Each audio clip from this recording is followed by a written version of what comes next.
Peace be with you.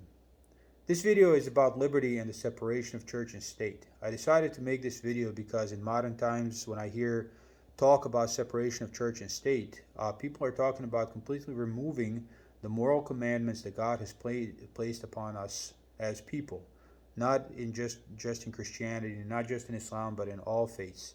Whenever a prophet came, he came with moral commandments. And because of this reason, I wanted to really turn attention to the fact that when the founders of this country, when they talked about the separation of church and state, they weren't talking about removing morality from public life. As a matter of fact, they claimed that our country, our liberty depends on such morality, and such morality depends on religion. When they talked about the separation of church and state, what they were talking about is government having no hand in propagation or forbidding of any what I call isms, Protestantism, Catholicism, Islamism, whatever ism you want. The government has no business propagating, funding, supporting, or forbidding the propagation of any of those dogmas. But in all of those, morality is the basis of faith, right? So any of them is fine because morality is the basis of it. So when they talked about liberty, they understood that morality is essential for liberty. If you don't have morality, then where is the safety for your property? Where is the safety for your life? Where is the safety?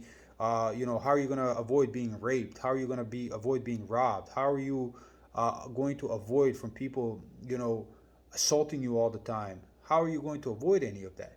If there is no morality, if your neighbors are not moral people, if your community is not moral people, then you are constantly in danger. And what do people who are constantly in danger do? They look for safety. And the only way you can find safety in that type of environment is from a higher power. A power that you first have to generate and then give it authority over people's lives. Because if you want that power to suppress those who are a threat to you, then that authority will have the power to suppress you whenever your time comes. And that power, once concentrated in the hands of people, you never get it back. It is simply impossible to get it back. So they understood that liberty can only be extracted from morality. It only flows from morality. And John Adams actually wrote about this. He said, "Because we have no government armed with power capable of contending with human passions unbridled by morality and religion." So at that time, how they envisioned government was a limited government, not like we have now. But that's what I said. You first have to generate a government then, and then give it all this power. But he went to say avarice, ambition, revenge, or gallantry would break out the strongest cords of our Constitution as a whale goes through a net.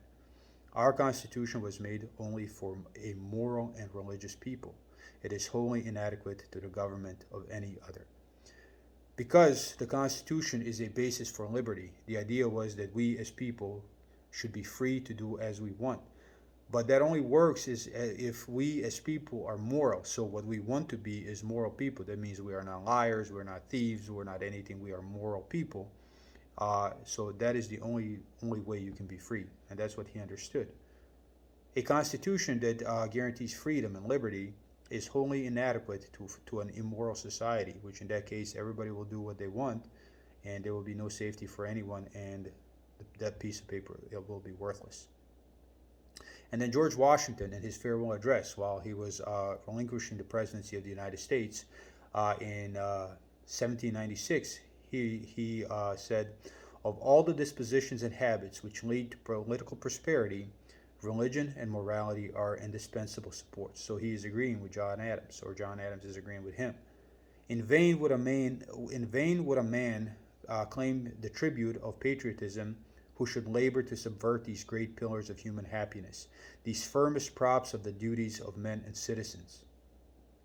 And let us with caution indulge the supposition that morality can be maintained without religion. Whatever may be conceded to the influence of refined education on minds of peculiar structure, reason and experience both forbid us to expect that national morality can prevail in exclusion of religious principle. So George Washington says, and whatever his shortcomings were, it doesn't matter. He was a he was a thinker, he was a philosopher, and he was a great statesman, and he was able to at least foresee certain issues that are going to befall us as society. And he was right about all of them. If you read this full transcript of his farewell address, you will see that he was right about it all. But in this instance, I also believe he was right. So one of the things that really jumped out to me says that whatever can be conceded to the influence of refined education, meaning higher education, reason and experience both forbid us to expect that national morality can prevail in exclusion of religious principle. Reason and experience. Higher education does not impart morality. Higher education imparts skill. It does not impart morality. You have plenty of people, doctors, lawyers, businessmen, who are exceedingly corrupt even though they have higher education. They have college degrees, they have PhDs, and they are as corrupt as they come. The only way morality is nurtured is through religious devotion to God and the rules that God has applied or demanded of us.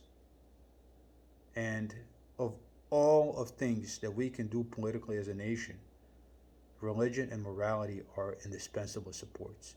You cannot be without them. You cannot stay a free people without them. There's just no way. So whoever is a patriot and wants a separation of church and state in a sense that you remove morality that God demands of us from any public discourse, of any public policy, then George Washington says that you are not a patriot and you are pretty much foolish. And he also says that don't think that you can maintain morality of the nation with exclusion of the religious principle. It simply does not work that way.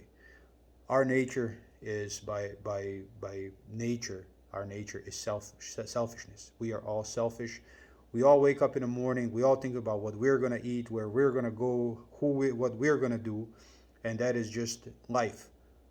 We are all the main actor in our own movie. So by nature, we are selfish. And to really counteract that in a world that's telling you, especially in a world that's telling you that more selfishness, more personal gain, more money for yourself, more fame for yourself, more whatever for yourself is the right thing to do, it is very difficult to be moral in such a world. And for that, you need true religious devotion.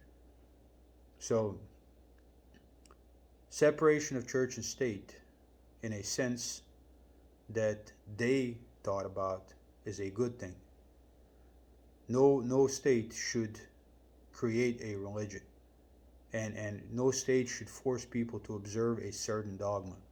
But the separation of church and state, as modern people and newscasters or whatever, and politicians are how they're viewing it, is absolutely wrong. And this is not how the founders of this country envisioned it. And without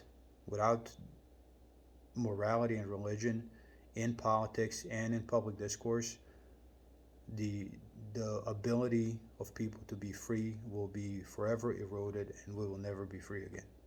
There is no way you can be free with exclusion of religious principle, because there cannot be morality with exclusion of the religious principle.